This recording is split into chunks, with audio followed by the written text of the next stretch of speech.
Bismillahirrahmanirrahim. Assalamualaikum warahmatullahi wabarakatuh. Alhamdulillahirabbil alamin.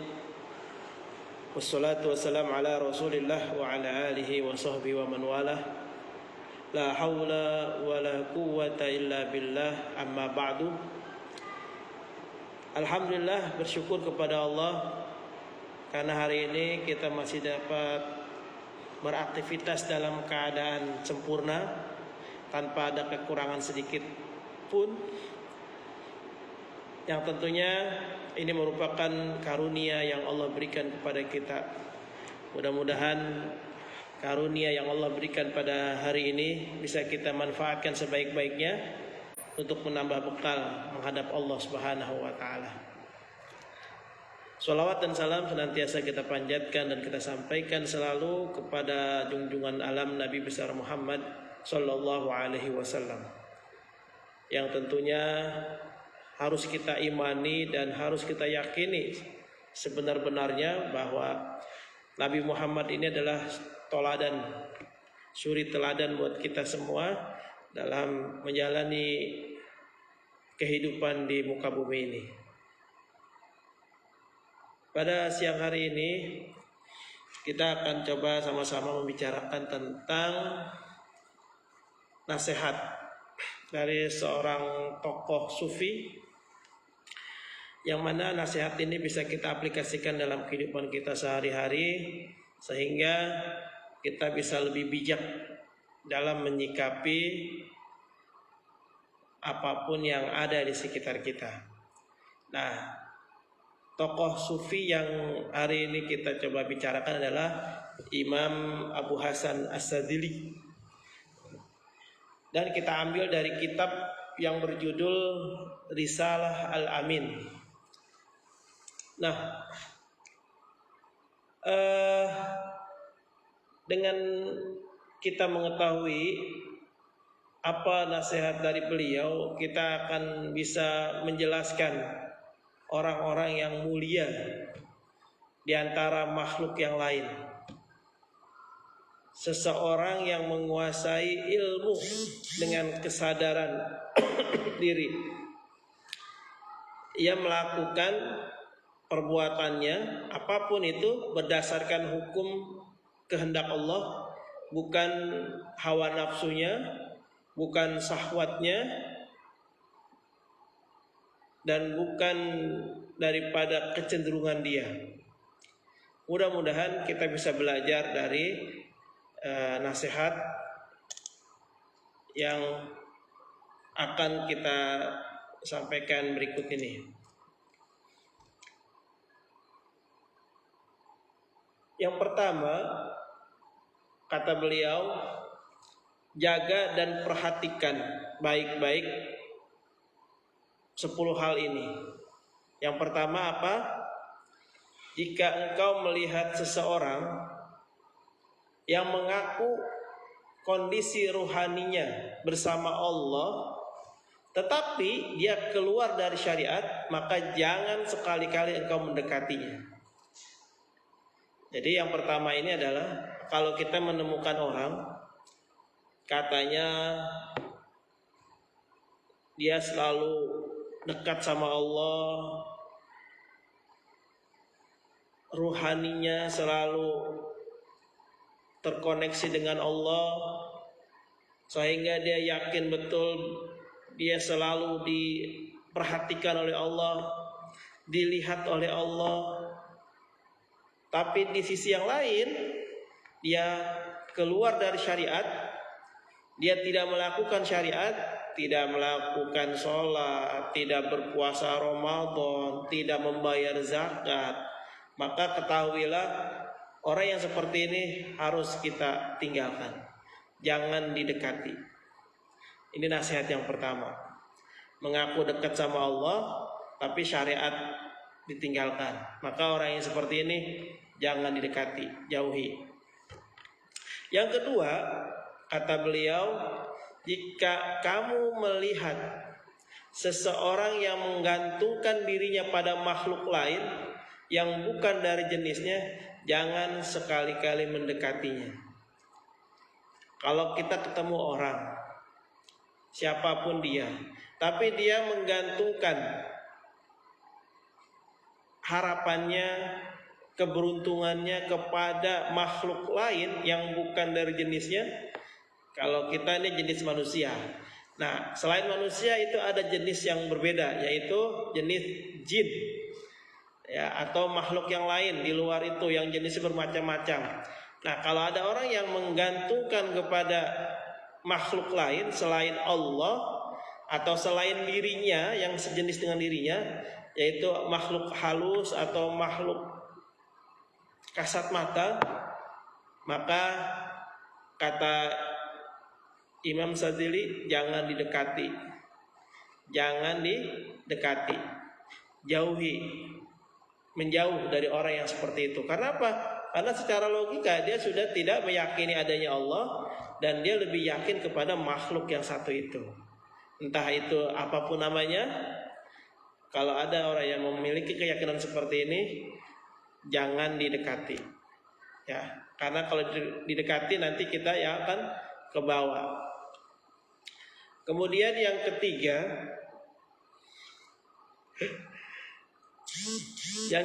dan yang keempat, ketika engkau melihat seseorang yang terobsesi menjadi pemimpin dan gila hormat, jangan sekali-kali engkau mendekati. Jadi nasihat yang ketiga adalah ketika kita bertemu orang yang dia pengen menjadi pemimpin, atau orang yang gila hormat, pengennya dihormatin terus, pengennya disungkemin, pengennya dicium tangannya, pengennya dihargai terus, maka kata beliau, jangan dekati, jauhi, tinggal, ya. Tentunya kita di sekitar kita bertemu dengan orang yang model begini. Nah kata beliau, jauhi. Ya, kalau ada orang yang punya obsesi pengen jadi pemimpin, pengen dihormati terus, pengen dihargai terus, ya, maka orang yang seperti ini harus dijauhi. Yang kelima, jangan menjalin pertemanan dengan orang yang orang tersebut mengeraskan hatinya selama 40 subuh. Ini ilmu buat kita bahwa kalau ada orang di sekitar kita, siapapun yang dia selama 40 subuh, 40 kali waktu subuh, dia tidak pernah berjamaah di masjid, atau apalagi dia misalnya meninggalkan sholat subuh itu, maka kata ulama ini, jauhi, jangan ditemani, jangan didekati. Karena orang yang menjauh, artinya orang yang meninggalkan sholat subuh, ya, tidak berjamaah saja untuk laki-laki itu sudah minus, apalagi sampai dia meninggalkan sholat subuh. Ditambah lagi selama 40 kali waktu sholat subuh. Nah maka orang yang seperti ini, kata ulama ini, jangan didekati. Orang yang sudah terbiasa meninggalkan sholat subuh sampai 40 kali lebih, maka orang tersebut hatinya sudah mengeras. Maka tidak ada nasihat yang bisa dia terima, kecuali dia beristighfar, mohon ampun kepada Allah, minta diganti hati yang baru. Untuk apa? Untuk bisa menerima nasihat, ya. Kalau kita punya teman, tetangga, saudara yang punya kebiasaan yang jelek ini, maka sebaiknya kita jangan dekat-dekat. Bukan berarti kita kemudian memutuskan silaturahmi, tidak, ya. Yang dimaksud di sini adalah jangan sering berinteraksi dengan orang yang seperti itu, ya. Bagaimana kalau soal urusan bisnis? Sebaiknya, ya, kalau Allah saja dia langgar, apalagi cuma masalah dunia, pasti akan dilanggar juga tentunya, ya. Intinya kalau kita bertemu dengan orang yang jenis itu, yang suka meninggalkan sholat subuh, kita hanya diharamkan memutus silaturahmi. Selebihnya kita kurangi interaksi sama dia, ya. Terus yang keenam, nasihat ulama ini adalah apabila engkau melihat orang yang merasa cukup dengan ilmunya, waspadalah. Karena orang tersebut sebenarnya sedang menikmati kebodohannya. Jadi kalau kita bertemu dengan orang siapapun dia, yang dia merasa sudah punya ilmu banyak, yakin dengan ilmu dia, maka ketahuilah orang tersebut sedang terlena dengan kebodohannya. Karena hakikatnya ilmu itu semakin kita mendalami, maka semakin luas ilmu yang akan kita temui. Ya, kalau ibarat kita menyelam ke dasar laut, ketika kita menyelam bukan berarti kita kemudian berhenti sampai di situ, tapi kita akan terkagum-kagum dengan apapun yang kita temui di dalam laut itu, apa aja, macam-macam pastinya, ya. Nah, kalau ada orang yang merasa cukup dengan ilmunya, maka ketahuilah dia sedang terlena dengan kebodohannya. Bodoh orang itu sebenarnya kalau dia sudah merasa cukup dengan ilmunya. Makanya dalam Islam menuntut ilmu dari buayan sampai liang kubur. Artinya apa? Tidak ada batasnya. Jadi kalau ada orang yang merasa cukup dengan ilmunya, berarti dia sedang terlena dengan kebodohannya. Itu merupakan kebodohannya. Ya, menuntut ilmu itu wajib bagi setiap muslim dan muslimah. Dan dari buayan sampai liang lahat, sampai kubur. Jadi ketika kita belum masuk kubur, belum meninggal, maka kewajiban itu akan terus terjadi, akan terus dibebankan kewajiban menuntut ilmu itu. Dan orang yang menuntut ilmu itu ibarat orang yang minum air lautan. Semakin diminum semakin haus. Kenapa? Karena semakin bodoh hakikatnya. Kenapa semakin bodoh? Karena semakin dia semakin dia merasa, oh iya ternyata saya nggak tahu yang ini. Terus dia cari lagi yang ini. Dia tahu, oh ternyata ada yang model begini. Dia cari lagi. Ternyata oh ada juga yang seperti ini. Akhirnya apa? Terus tidak ada akhirnya. Ya, itu masalah dunia, apalagi masalah akhirat. Ya, makanya agama itu sangat sangat universal dan sangat luas, dalam, tidak ada batasan. Ketika kita mempelajari agama, tidak ada batasan. Sampai kapan? Sampai meninggal. Kalau udah meninggal baru dah finish, nggak ada lagi.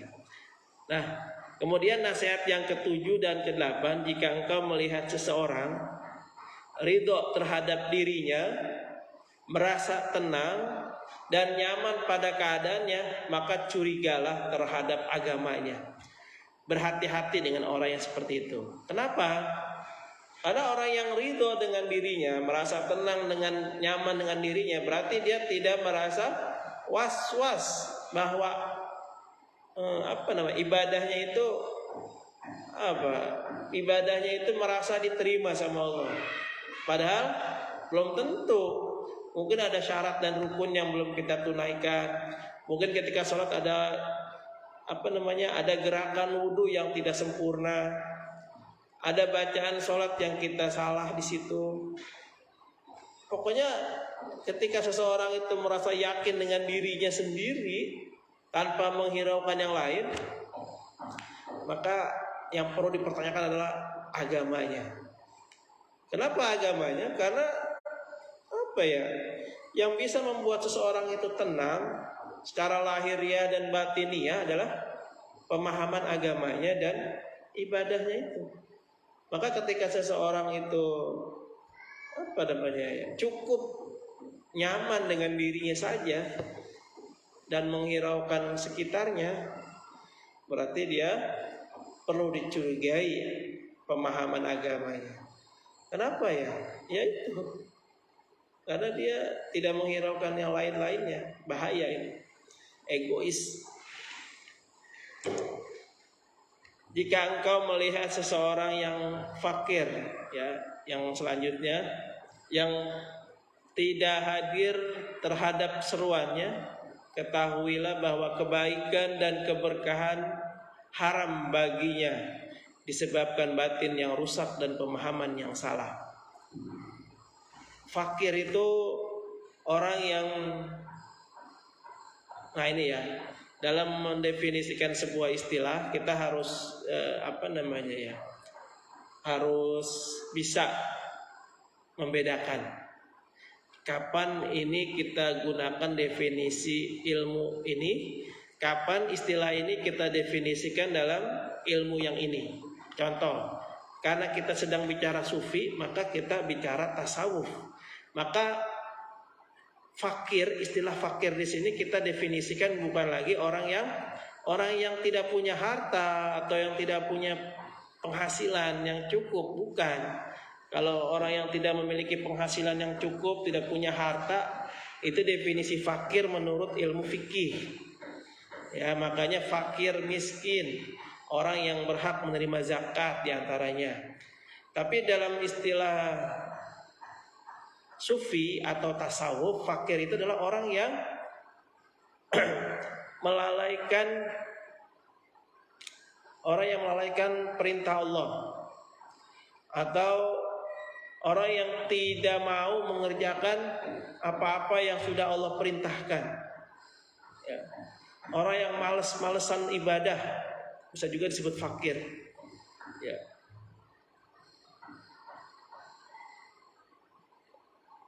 Atau bisa jadi mungkin orang yang memang miskin secara harta gitu ya.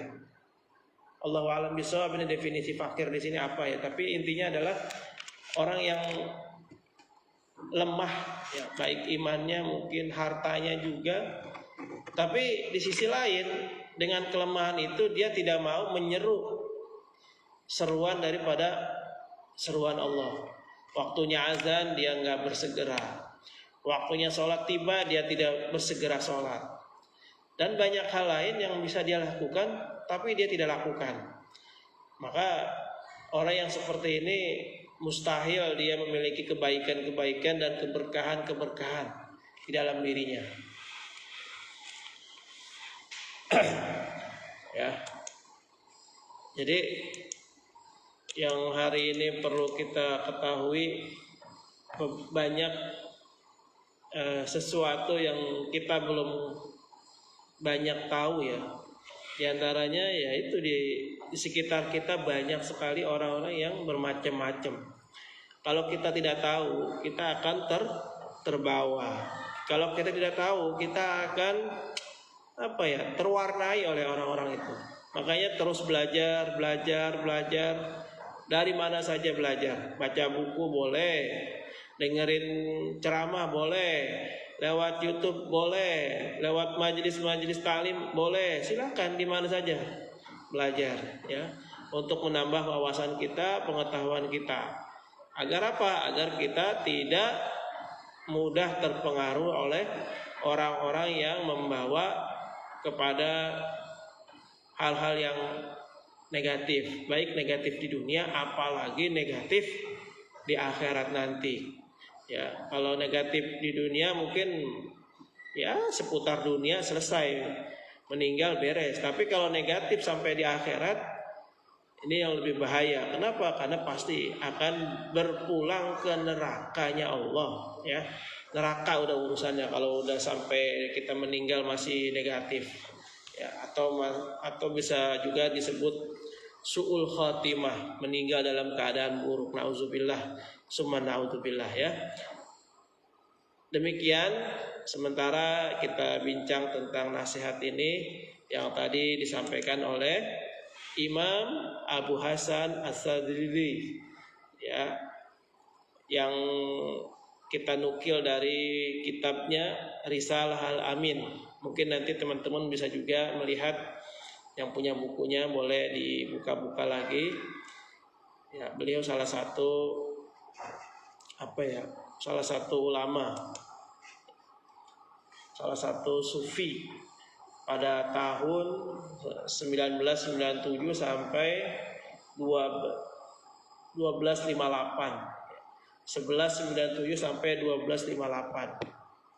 Ya, sangat luar biasa ya. Nanti bisa dicari lagi biografinya, apa saja nasihat-nasihat beliau yang lainnya, tentunya sangat banyak.